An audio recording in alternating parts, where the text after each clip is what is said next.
Hello and welcome to Barb Talks.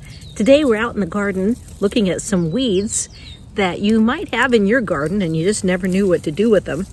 They are a weed called heel-all and they make an excellent tea. So let's learn more about them.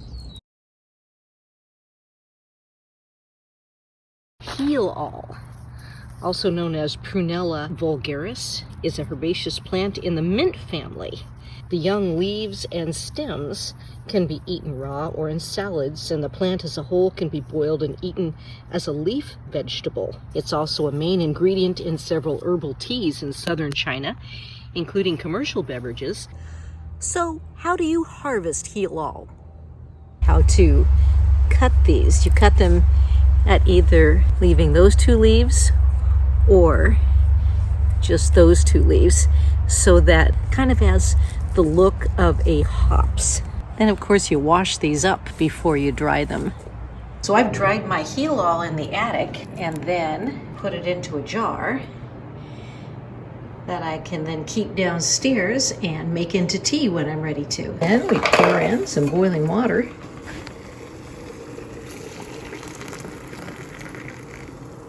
And then let it steep for about 15 minutes. And we have a nice, refreshing glass of heel-all tea. Looking delicious. I'll probably strain that out, but I might drink it a little bit without straining it just to see how that is, because I can eat the leaves too, because they're edible. Also, if you want to know more about the heel-all plant, I did a previous Barb Talks on a do-it-yourself beauty serum that gives a little more detail on this amazing plant and herb that is in a lot of people's gardens and they don't even know what to use it for. So thanks for coming along today, learning about heel-all, and thanks for watching Barb Talks.